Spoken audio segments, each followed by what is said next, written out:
Shalom sahabatku yang terkasih dan sehati dalam Yesus Kristus. Jumpa lagi kita pada kesempatan kali ini.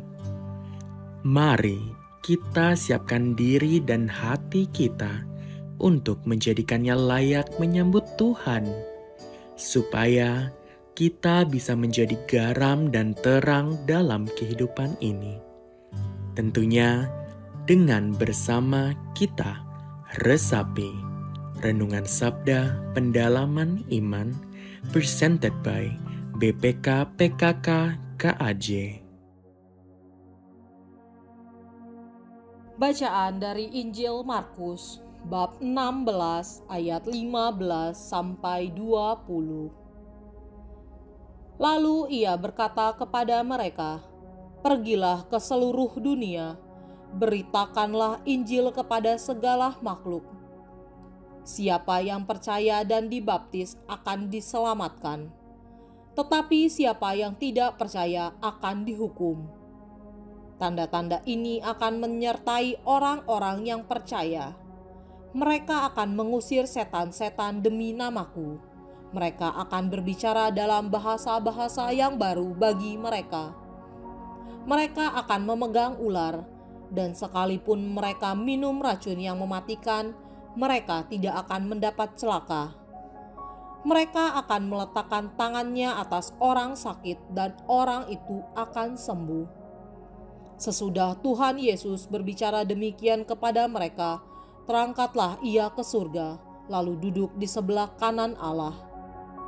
Mereka pun pergi memberitakan Injil ke segala penjuru, dan Tuhan turut bekerja dan meneguhkan firman itu dengan tanda-tanda yang menyertainya. Demikianlah Injil Tuhan.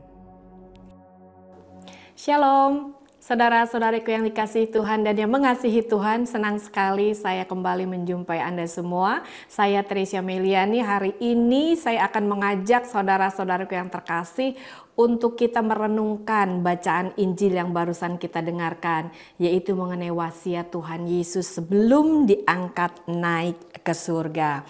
Saudara-saudariku yang terkasih, sebelumnya saya mau mengajak kita semua untuk mengingat kembali perjalanan salib Tuhan Yesus. Ya, pada saat Yesus mulai ditangkap dan diadili, itu murid-muridnya sudah mulai sedih, sudah mulai takut, dan ada sedikit keraguan. Kemudian perjalanan salib terus berlanjut ya. Para murid dan para pengikutnya tetap mengikuti perjalanan salib itu sampai hingga akhirnya Tuhan Yesus sampai di Bukit Golgota, disalibkan dan mati. Ini adalah krisis iman terbesar pada saat Yesus sudah mati. Krisis kepercayaan terjadi, sudah sampai titik terendah bahwa yang selama ini mereka harapkan, penyelamat mereka, telah mati dengan cara disalib. Mereka lupa kalau Yesus pernah menyampaikan kepada mereka bahwa pada hari ketiga Anak Manusia akan bangkit. Singkat cerita, saudara-saudaraku yang terkasih, hari ketiga tibalah.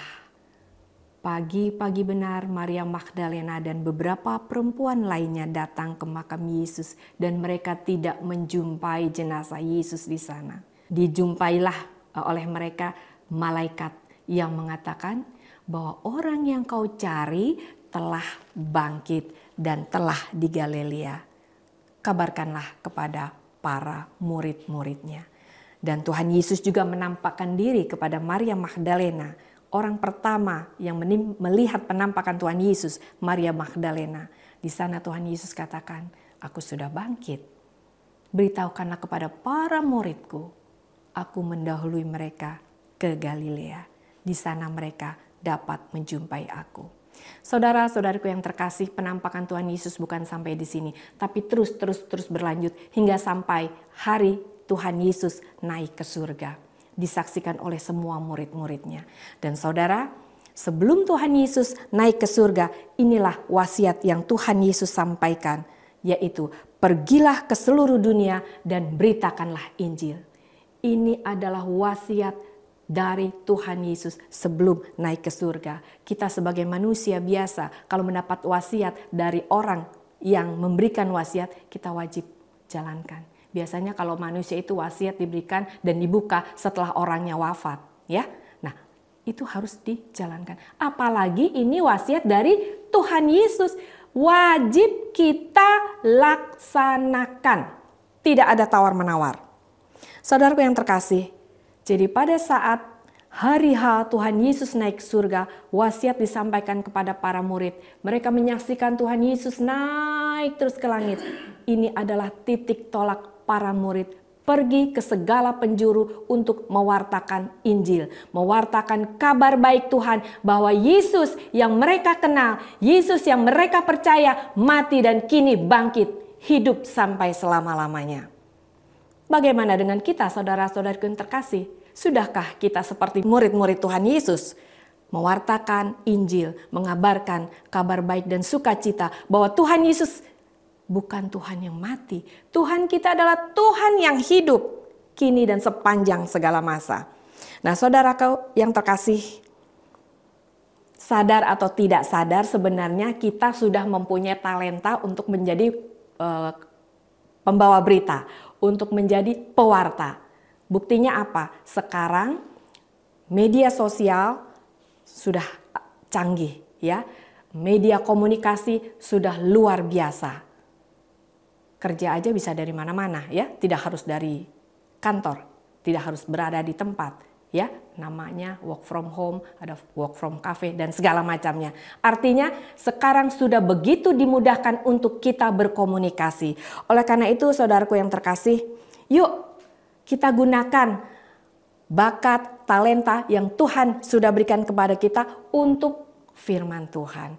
Jangan untuk hal-hal duniawi yang membuat orang galau menerima berita kita. Seringkali kita menerima berita karena kita mempunyai jiwa pewarta, jiwa pembawa berita, langsung kita sebar kemana-mana tanpa difilter. Padahal itu berita ujaran kebencian, padahal itu berita hoax, padahal itu berita rumpi-rumpi dan lain sebagainya. Nah, sekarang saudara-saudariku yang terkasih, kita semua tahu, bukan tidak ada ya, hampir semua orang mempunyai handphone. Semua orang hampir mempunyai gadget. Saya bilang tidak semua ya, hampir semua punya handphone. Bahkan handphone tidak lepas dari tangan. Bangun tidur aja belum sempat mengucap syukur, langsung pegang handphone.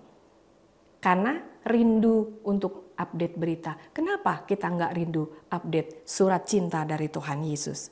Saudaraku yang terkasih, mari kita sama-sama mau menggunakan teknologi yang ada untuk melakukan wasiat Tuhan Yesus.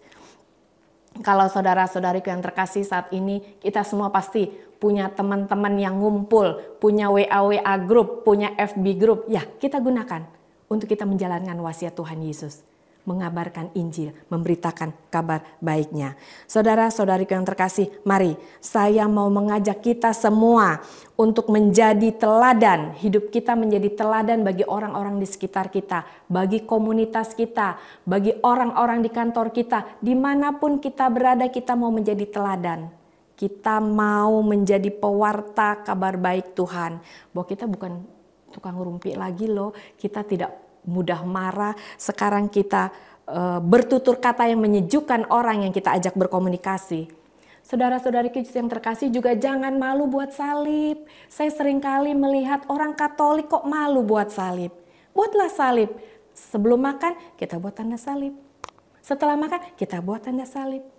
Ini juga salah satu wasiat Tuhan Yesus. Kita mengabarkan kabar Tuhan tetapi lewat perbuatan kita membuat tanda salib. Oleh karena itu saudara-saudariku yang terkasih, yuk kita mau dimanapun kita berada, kita menghadirkan kedamaian. Kita mau menjadi saksi-saksi hidup anak-anak Tuhan. Kita mau kembali, saya berkali-kali mengatakan wasiat-wasiat karena tuh saya mau wasiat itu benar-benar dilakukan oleh kita, saudara-saudari yang terkasih dan bersama saya. Kita sama-sama mau sadar, kita sama-sama mau bangkit bersama Tuhan Yesus. Kita sama-sama mau melakukan wasiat Tuhan Yesus. bersama-sama kita mau mengabarkan Injil. Dan lebih bersyukur lagi saudara-saudariku yang terkasih, jika tergerak hati saudara-saudariku yang terkasih mau menjadi pewarta kabar baik Tuhan, mau memberikan renungan, mau mengajar, atau mau berbagi hal-hal mengenai kabar baik Tuhan, mengenai Injil Tuhan, yuk kita belajar, hubungi saja Sekolah Shekinah. Di sana saudara-saudariku yang terkasih mendapatkan banyak informasi perihal bagaimana saudara-saudariku yang terkasih mau menjalankan wasiat Tuhan Yesus untuk mengabarkan Injil Tuhan. Nah, sebelum selesai saya mau menyampaikan satu firman Tuhan dari Yakobus yang mengatakan di sana, Yakobus 2 ayat 26 kalau nggak salah ya, mengatakan di sana bahwa iman tanpa perbuatan adalah mati. Selamat merenungkan untuk menjalankan wasiat Tuhan, dan selamat merenungkan dengan ayat yang baru saja saya sampaikan. Terima kasih saudara-saudariku yang terkasih. Mari sebelum berpisah kita sama-sama berdoa. Demi nama Bapa dan Putra dan Roh Kudus. Amin.